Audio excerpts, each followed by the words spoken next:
The wind swept across the desert plain, carrying the scent of dust and sage.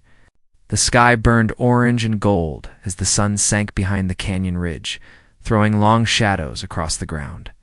A lone rider approached from the west, his horse weary but steady. The man's skin was bronzed by the sun, his hair falling loose to his shoulders, and his eyes, dark as the earth itself, held a quiet warning. He was Apache, one of the last free men who still roamed the land that others were trying to claim. His name was whispered in the nearby towns with both fear and curiosity.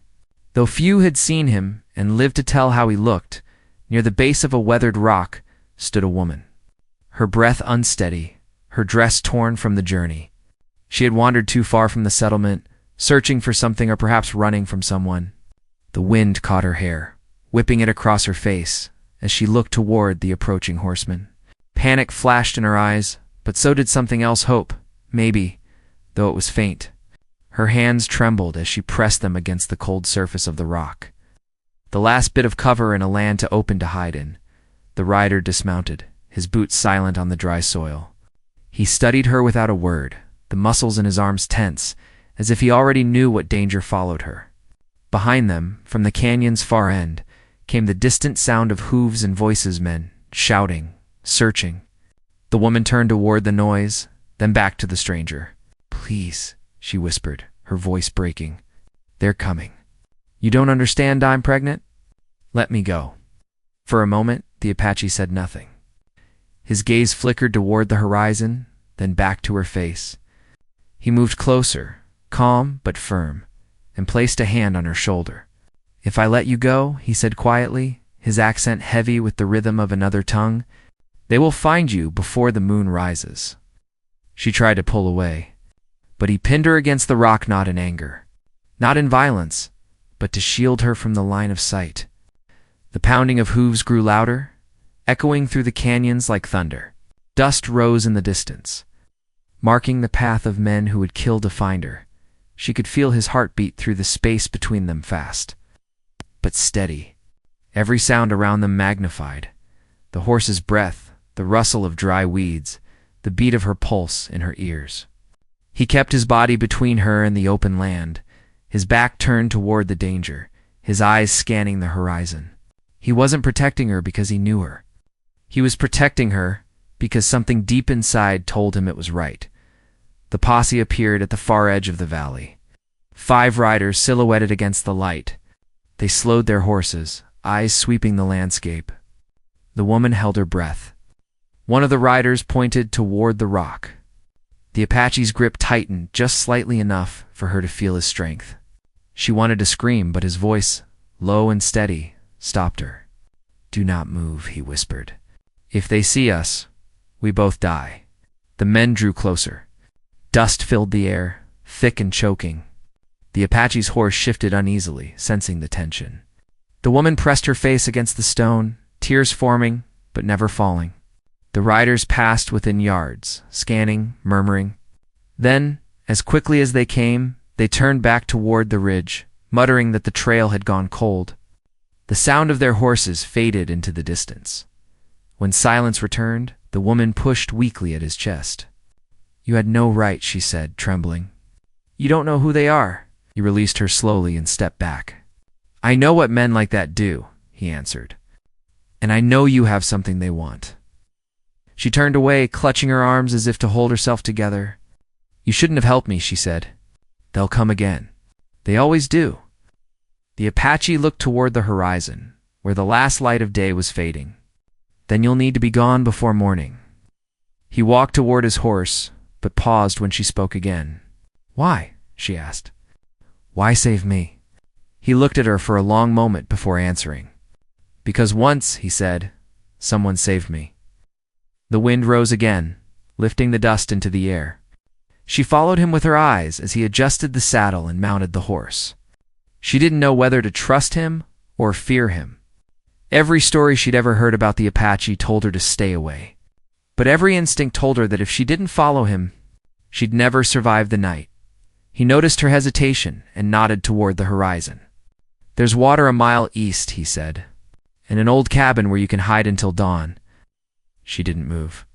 Her heart told her to stay where she was, but her reason told her to listen. Finally, she took a step forward as they rode through the empty desert. The moon climbed higher, spilling silver light across the land. Coyotes called from far away, their cries echoing like ghosts. The woman shivered. The Apache rode silently beside her, his eyes fixed on the path ahead. He spoke little, but his presence felt like a shield between her and everything that hunted her. When they reached the cabin, a small, broken structure of wood and stone, he dismounted first and checked the area. The woman followed, her body weary, her mind tangled with fear and questions.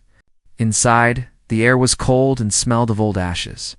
He started a small fire, its light flickering across his face. "You should rest," he said. "Tomorrow, you'll need strength."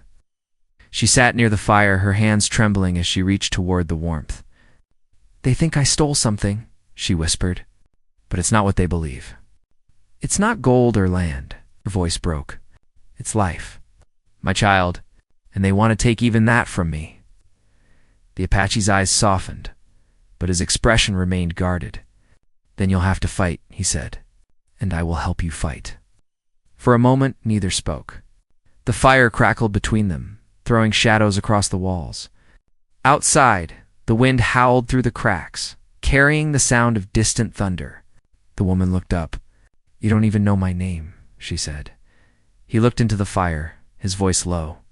"I don't need to." Something about the way he said it made her chest tighten. In that cold, lonely night, surrounded by emptiness, she felt safer than she had in weeks. But she also knew that safety in such a world was only borrowed, never given. As the flames flickered low, he stood and went to the doorway, scanning the horizon again. The desert was silent now, but the air carried a strange weight, as if the storm had not yet passed. He sensed the danger that still lingered out there, watching, waiting, behind him. The woman's eyes slowly closed, exhaustion pulling her into uneasy sleep. The Apache remained awake, his hand resting on the handle of his knife, his gaze fixed on the darkness beyond the firelight.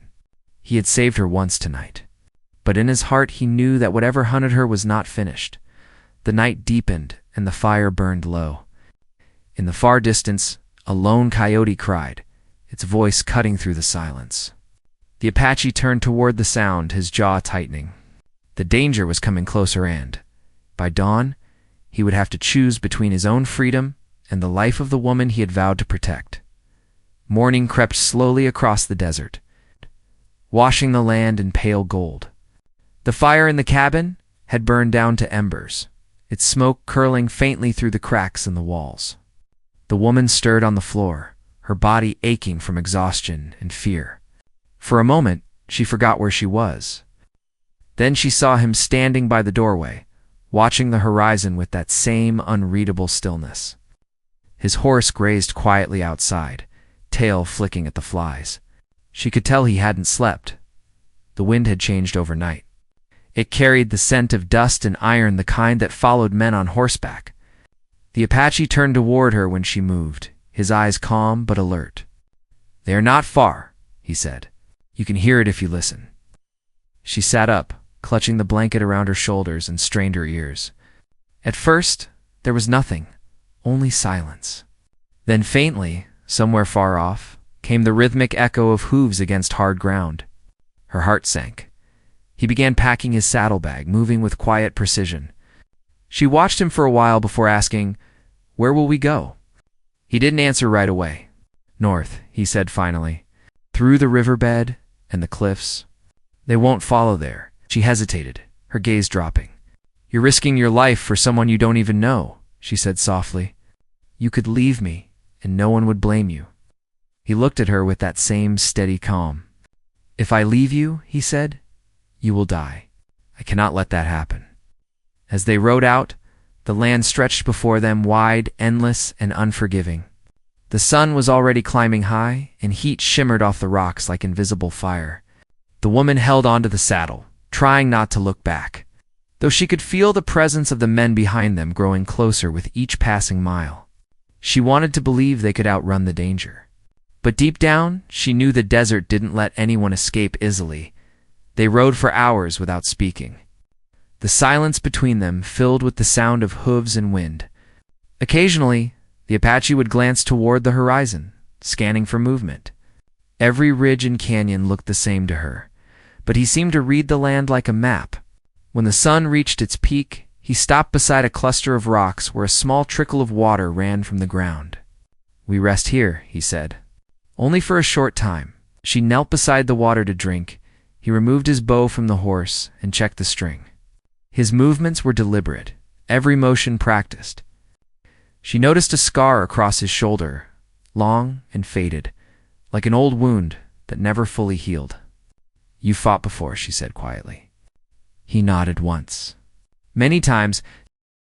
She wanted to ask more, but before she could, a sound cut through the still air, a faint metallic clink, like spurs against stone. The Apache's head snapped toward the noise. He raised a hand for silence, and she froze. Then, without a word, he moved toward the ridge, crouching low. She stayed where she was, her pulse racing. Moments later, he returned, his expression hard. "They've split into two groups," he said. "One follows our trail, the other rides to cut us off." Fear tightened her chest. "Can we make it?" she asked. He met her eyes. "If you trust me," they rode again, faster this time, pushing the horses through uneven terrain. Dust rose around them as they entered the narrow pass between cliffs. The walls towered high, trapping the heat, making it hard to breathe. Echoes of their hooves bounced off the rock, masking any sound of pursuit. The woman clung tightly, her fingers aching, her breath shallow. She couldn't tell if the pounding in her chest came from fear or from the life growing inside her that she had sworn to protect at last. They reached a high plateau overlooking the valley below. From there, she could see the faint glint of sunlight reflecting off rifles in the distance. The men were still coming. The Apache dismounted and led his horse behind a large boulder. "They'll search here soon," he said. "We can't stay long." He began gathering dry brush, setting a small fire, and covering it with a hide to produce smoke, thin and controlled. "This will lead them west," he said. "They'll think we've gone that way." As they waited, the woman watched him in silence. There was something about his presence, an unshakable calm that steadied her fear. She wondered what he had lost to make him so quiet. What memories haunted the dark behind his eyes? He moved like a man who had seen too much, who carried stories he'd never tell. When the sound of riders faded again, they continued north. By evening, the air had cooled, and the first stars began to appear. They reached a small ravine where the remains of an old homestead lay half buried in sand. The Apache led her inside the crumbling walls and set another small fire. "We'll stay until dawn," he said. "After that, we move to the canyon. There's a place there they won't find." She nodded, exhausted. Her hands shook as she tried to untie her cloak. He noticed and handed her a piece of bread from his bag. "Eat," he said simply. She hesitated, but took it. "Why do they want you?" he asked after a moment. She looked down, her voice trembling. "My husband owed them. He gambled everything, land, cattle, even his own men's trust. When he died, they came for me. Said I was the debt he left behind." He studied her quietly, understanding more than she said. "And the child?" he asked. Her eyes filled, but she didn't answer. "Instead," she whispered, "I just want to live long enough to bring him into this world." He nodded slowly, his jaw tightening. "Then we'll make sure you do."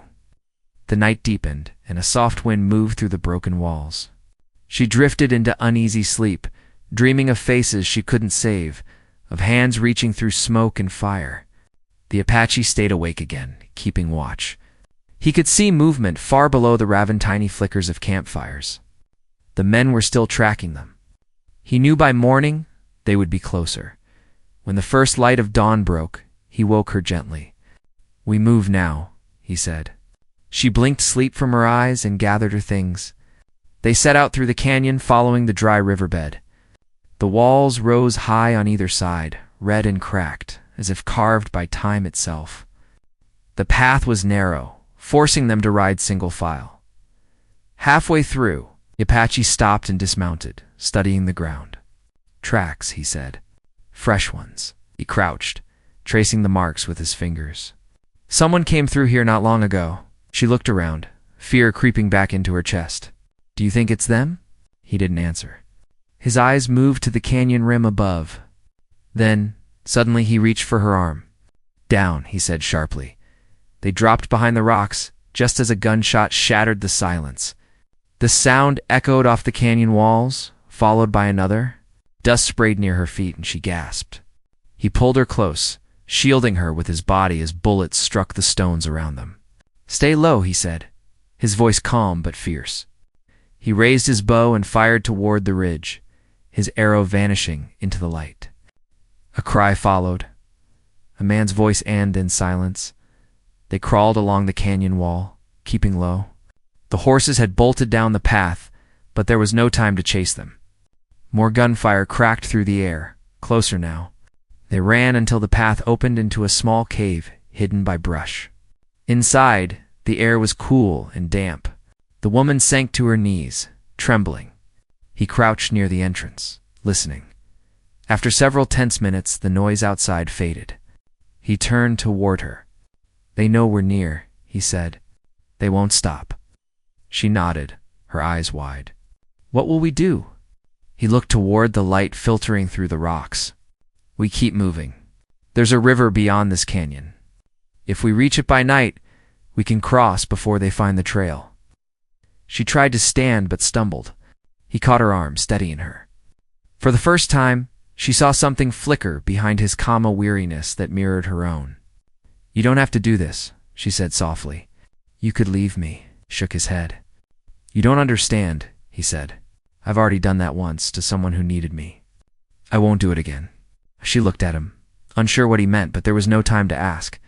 Outside, thunder rolled across the sky, and the wind picked up again, sweeping through the canyon like a warning. The storm was coming, and with it, the men who wanted her dead. The Apache stood at the mouth of the cave, scanning the horizon. His hand rested on his bow, his eyes cold and steady. The woman moved closer, her breath uneven. "If we don't make it," she said quietly, "promise me you'll save the child." He looked at her then, long and hard. "We'll make it," he said. But his voice carried something deeper, something that knew the desert didn't always keep promises. Outside, first drops of rain hit the ground, darkening the sand. The sky rumbled low, and the wind howled through the cliffs. Somewhere beyond the storm, the sound of hooves began again, closing in. The storm rolled in fast, swallowing the desert in wind and rain. Lightning split the sky, revealing the narrow canyon where the Apache and the woman had taken shelter. The rain turned the sand to mud, and thunder echoed like the pounding of war drums.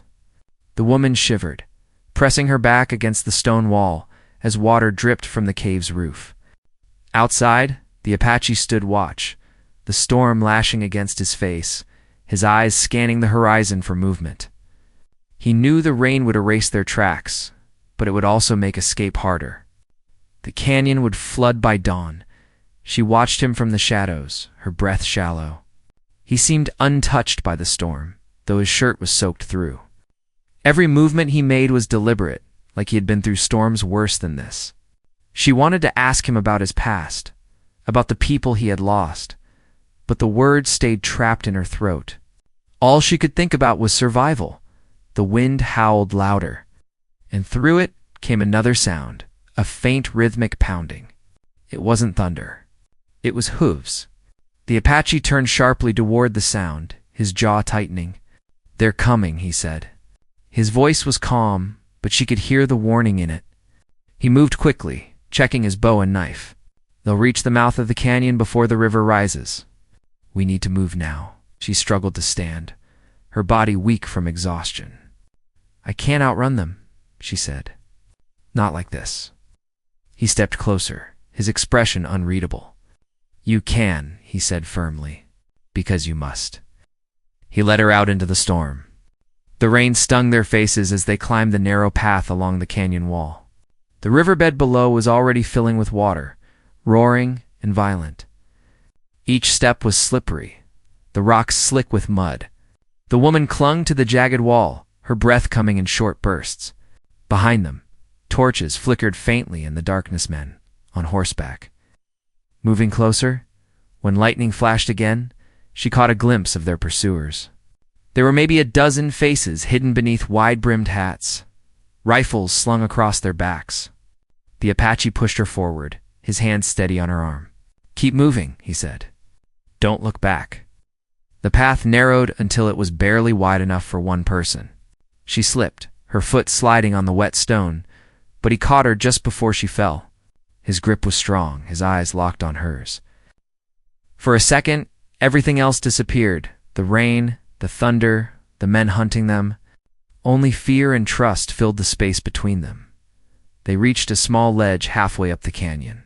The Apache helped her climb, then crouched low, scanning the trail below.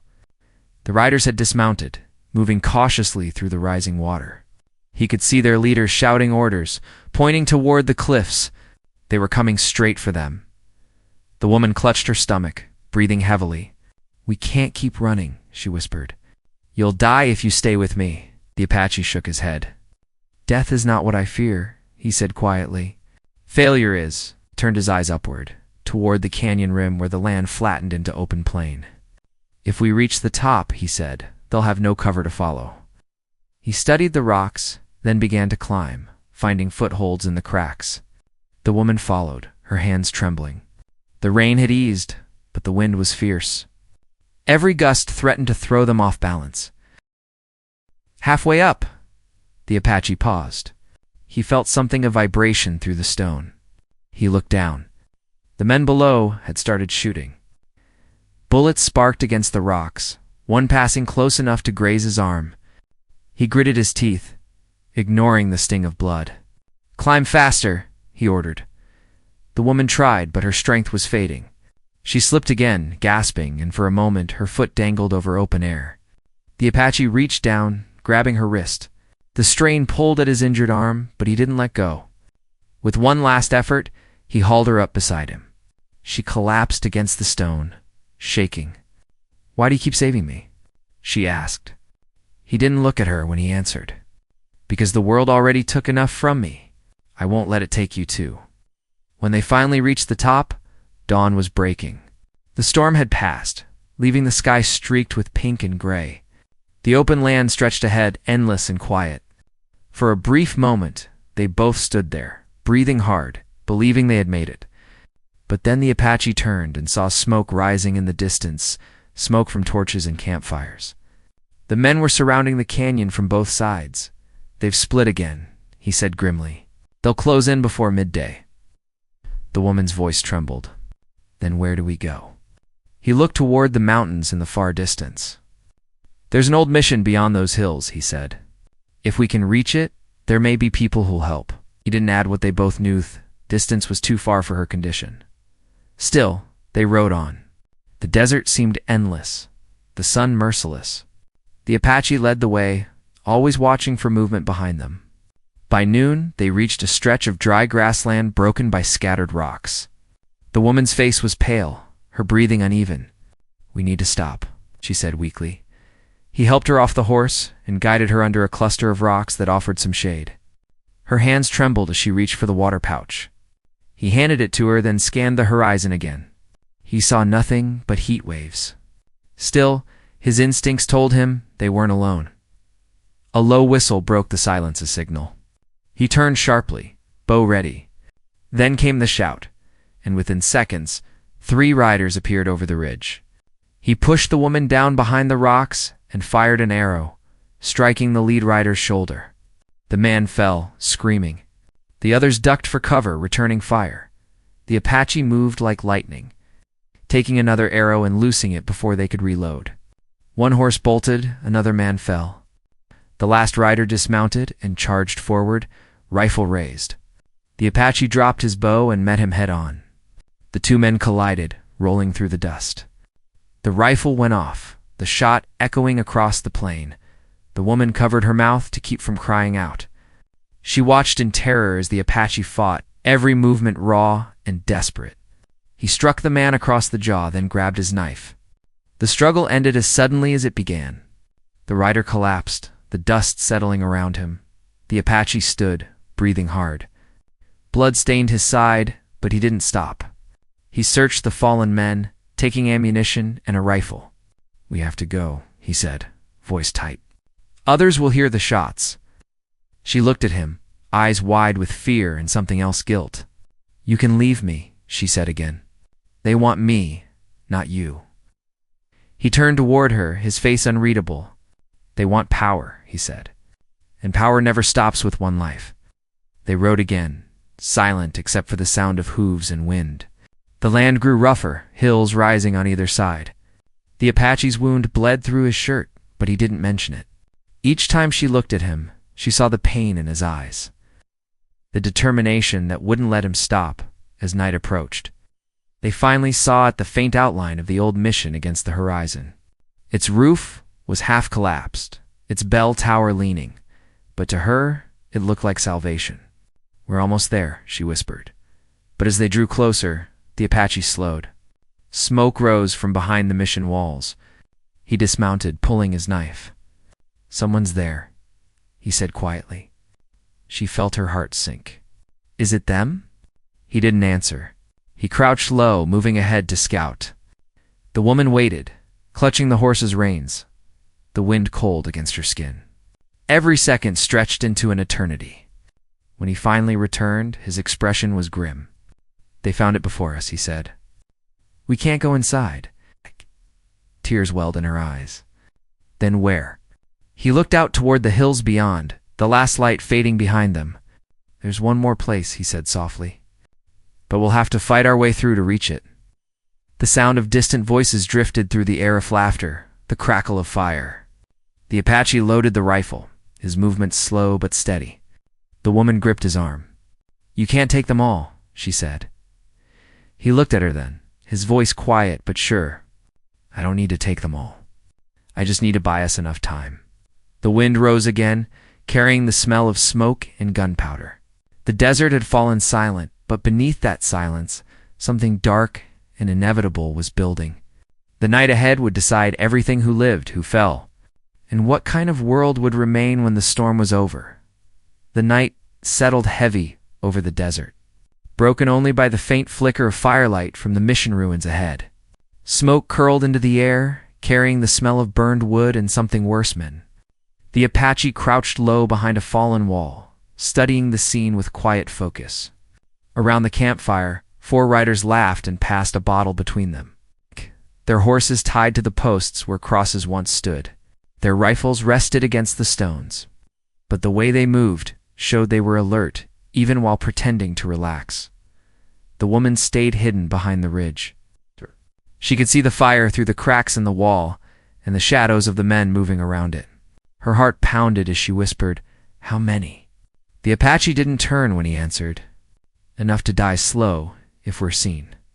He adjusted the rifle he had taken earlier, checking the chamber. "We go around the far side. There's a well behind the mission. If we reach it, we can cross through the ravine before they see us." She nodded, though her hands trembled. Her body was weary, her legs aching from days of running, but fear was stronger than pain. She followed him silently, her boots pressing softly into the dust. The moon was thin, casting pale light over the cracked earth. Every sound felt louder than it should: the whisper of wind, the creak of leather, the faint rattle of pebbles shifting beneath their feet as they circled the ruins. The Apache stopped suddenly, raising a hand. Voices drifted from nearby, lower this time. 2 men stood apart from the others, near the broken bell tower, speaking in harsh tones. The Apache motioned for her to stay low and crept closer. She waited, barely breathing, her heart hammering against her ribs. From where she crouched, she could see their faces when the firelight flared. One tall and broad, his jaw marked by a deep scar. The other, younger, with restless eyes. "The boss says she's worth more alive," the younger one said, kicking at the dirt. "But if she's carrying that outlaw's kid, we might as well end it here." The scarred man spat into the dust. "You don't end nothing till you're told. We get paid when she's brought back breathing. After that, they can do what they want." The woman froze. Her throat tightened, and for a moment she forgot to breathe. The Apache heard every word too. His jaw clenched, but he waited until their footsteps faded. When he returned to her, his voice was quiet but sharp. "They know about the child." She swallowed hard. "Then it's over. They'll never stop." He looked at her, his expression unreadable. "Then we stop them first." They moved again, slipping behind the well as thunder rumbled faintly in the distance. The air smelled of rain, though the sky was clear. The woman crouched beside him, whispering, "We can't fight all of them." His eyes met hers, steady and calm.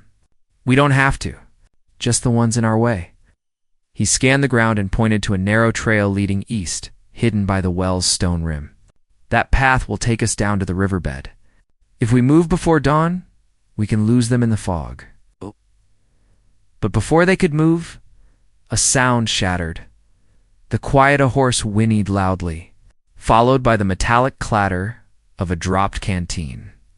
One of the men near the fire shouted, "Who's there?" The Apache pushed her behind the well, his voice low and firm. "Stay down." He moved quickly, darting between the shadows of the crumbling walls. The men were already rising, guns in hand, scanning the dark. Another shout came, then a shot. The bullet hit the stone near her head, sending chips flying. She bit back a cry, covering her mouth. The Apache fired back once, the shot echoing through the ruins. Chaos erupted. Horses screamed, men cursed, and flames flared as one of them kicked over the fire. He grabbed her hand and pulled her through the opening in the wall. "Run."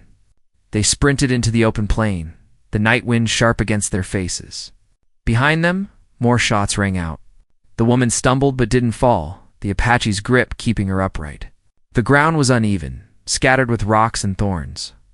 Her lungs burned, her heart thudding so hard it hurt. After a while, the gunfire faded, replaced by the pounding of hooves. The riders were after them. The Apache turned, lifting the rifle and firing twice. One horse faltered, but the others kept coming. "Faster!" he shouted. They reached a ridge, where the land dropped into a wide basin filled with dry grass. "Down there," he said, helping her descend. They slid down the slope, dust and stones tumbling beneath their feet. At the bottom, he caught her before she fell. "Keep moving," he said. "They'll reach the ridge soon?" Her breath came in ragged gasps. "I can't," she said, clutching her side. "I can't go any farther." He turned to her, his face hard with determination. "You have to. For the child, for the life they want to destroy." She looked up at him, tears mixing with dust on her cheeks. "Why do you care?" she whispered. He hesitated for the first time. His voice dropped. "Because I once had a family. They took them from me the same way they're trying to take you." Before she could answer, a shot cracked overhead, followed by another. The riders had reached the ridge. Bullets struck the ground around them, kicking up dust. The Apache grabbed her arm and pulled her toward the tall grass. They crouched low, moving through the brush as more gunfire echoed across the basin. They reached a cluster of rocks near the far side and ducked behind them. The Apache loaded the last of his bullets, counting under his breath. 6 left, he said. "That's all." The woman trembled beside him, clutching her knees. "We won't make it," she whispered. He looked at her with quiet certainty. "We will." The hoofbeats grew louder. Shadows appeared at the edge of the grass, torches in hand. The men spread out, searching. The flames cast long, shifting shapes over the ground. The Apache steadied his breathing, raising the rifle. "When I tell you to run, you go east," he said. "Follow the stars until the river bends. Don't stop." Her voice broke. "What about you?" He didn't answer. His eyes stayed on the firelight moving closer. One of the men dismounted, shouting orders. Another fired into the grass, the bullet whizzing past their heads. The Apache fired back, striking the torch from the man's hand. The sudden darkness threw the group into confusion. "Now," he said. She ran. The grass whipped against her legs as she stumbled through the dark. Behind her, gunfire erupted again. She looked back once and saw flashes of light, then a figure falling. Her chest clenched, but she couldn't stop. She ran until her legs gave way and she collapsed near the dry Riverbed, the night was silent except for the wind and the distant thunder of horses. She crawled toward a fallen tree, hiding beneath it, her breath ragged. The pain in her side was sharp, but she pressed her hand to it and tried to stay still. Then she heard its footsteps, slow, uneven. Her heart leaped into her throat. A shadow moved through the darkness, tall and familiar. It was him. The Apache staggered toward her, blood streaking his arm. She reached for him, relief flooding through her. "You're alive," she whispered. He sank beside her, breathing hard. "For now," he said. They stayed there, listening. The riders passed above them, their torches flickering like dying stars. After a long time, the sound faded, swallowed by the wind. The Apache's head rested back against the tree. His face was pale, his breath shallow. She touched his arm gently. "You're hurt." He nodded faintly. "Not the first time." She looked around at the endless darkness, fear settling deep in her chest. What if they come back? He opened his eyes and looked at her. "Then we fight again," he said quietly, "until there's nothing left to take." The night grew colder. Somewhere in the distance, a wolf howled. The woman leaned closer to the Apache, her hand shaking. He closed his eyes, listening to the wind. "We're not safe yet," he said softly. "They'll wait for dawn." She nodded, though exhaustion pulled at her. The firelight from the distant camp was still faintly visible through the mist. The Apache's hand tightened on the rifle, his body tense. He could feel it, the storm of violence building again, closer than before, as dawn began to rise. Painting the desert in pale gray, the first sound of hooves returned. The woman's breath caught. The Apache looked at her, his voice steady despite the danger. "It ends today," he said. She stared at him, eyes wide, fear and faith tangled together. The riders were coming fast now, their shouts echoing through the canyon. The Apache stood, blood still dripping from his arm, and faced the rising sun. The moment hung heavy between them, the final calm before everything exploded into fate. The first rays of morning light broke over the desert, soft but sharp, painting the canyon in shades of gold and rose. The wind had quieted, leaving a strange stillness in the air. The Apache stood tall on the rise, his rifle steady in his hands. His eyes locked on the distant dust trail where the riders approached. Behind him, the woman clung to the fallen tree, her breath coming fast, one hand pressed against her stomach. She wanted to scream for him to hide, to run. But she knew he wouldn't. There was a resolve in his stance that no storm, no man could shake. The riders drew closer, their horses kicking up clouds of sand. There were fewer now, Fave, maybe 6, but they moved with purpose. Their leader rode ahead, the scarred man she'd seen before, his coat torn, his face twisted with fury. "There's nowhere left to go," he shouted across the plain. His voice carried on the wind. "Hand her over, Apache, and I'll let you live." The Apache didn't answer. He stood firm, his eyes scanning the horizon as though measuring the distance between breath and death. He loaded a single bullet, his hands steady. "You already took everything that made me live," he murmured under his breath, too quiet for them to hear. The woman tried to stand, but her legs trembled. "Please," she called weakly, "don't do this." He turned his head slightly, enough for her to see his face in the rising light. There was calm there and acceptance that broke her heart. "It has to end here," he said softly. "If not, it will never end." The men dismounted, spreading out. The scarred man raised his gun. "Last chance," he said. "Step aside." The Apache lifted his rifle and fired first. The shot struck the man beside the leader, knocking him down before the others could react. Gunfire exploded in response, echoing through the canyon. The woman dropped to her knees, covering her ears as bullets ripped through the air. Dust and smoke rose around them. The Apache moved with precision, each shot measured, each breath controlled. One by one the riders fell, but they were too many. A bullet grazed his shoulder. Another tore through his side. He stumbled but stayed upright, reloading with one hand. The scarred man advanced, shouting curses, firing wild.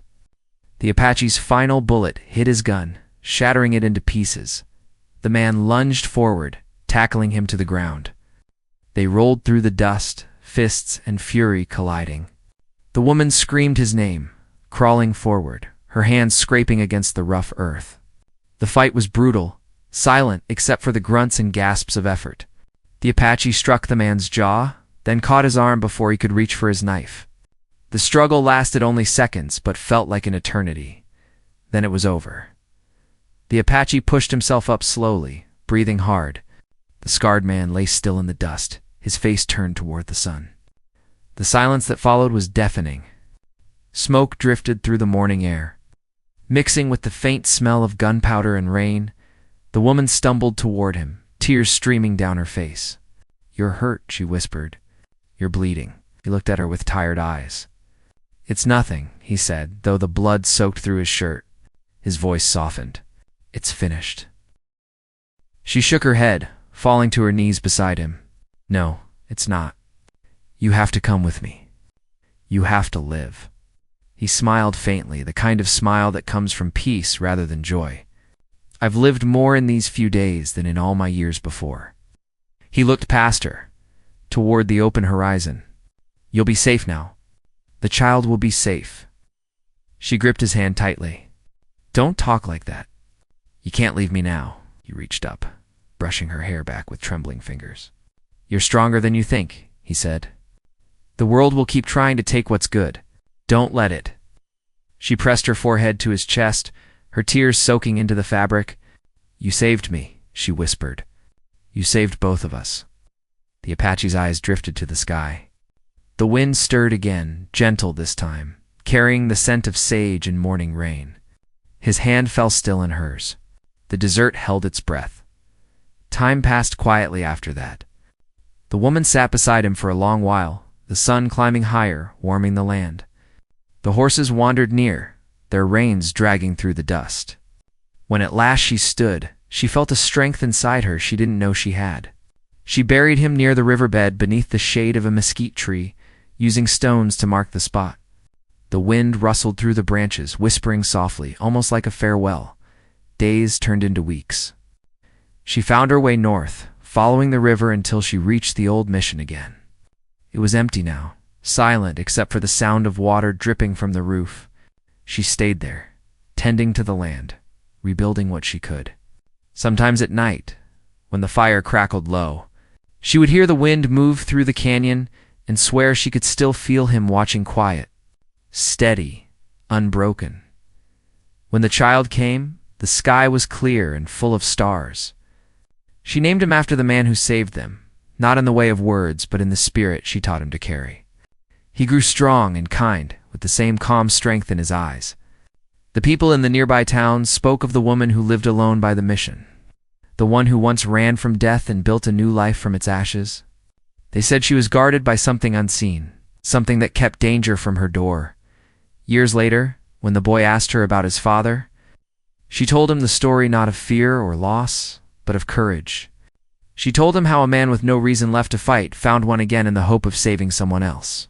She told him how, in the wildlands where law and mercy often meant the same thing, goodness could still survive, and when the boy asked what happened to the man after he saved them, she smiled and looked toward the hills beyond the mission.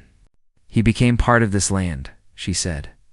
"Every storm, every sunrise, every wind that blows across this desert carries a piece of him."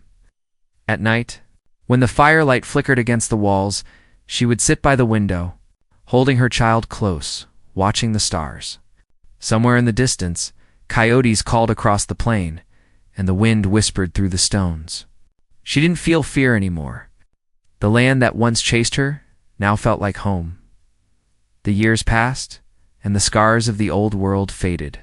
The mission walls grew strong again under her hands. Travelers who stopped by spoke of a woman who healed the wounded and offered shelter to the lost. They said she carried the strength of two souls, the woman and the warrior who once stood against the storm together. One evening, as the sun dipped low and the desert turned gold, she walked to the riverbank where she had laid him to rest. The water shimmered in the fading light. She knelt and placed her hand on the stones, worn smooth by time. "You kept your promise," she whispered. "You saved me." The wind rose softly, brushing through her hair, carrying the familiar scent of sage and dust. For a moment, she thought she heard a distant voice, calm, steady, like the one that had guided her through the darkest nights. She closed her eyes and smiled. When she opened them again, the horizon stretched wide and endless before her. The sun sank slowly, setting the desert ablaze in color. Behind her, the old mission stood strong against the evening sky, its bell tower casting a long shadow across the ground.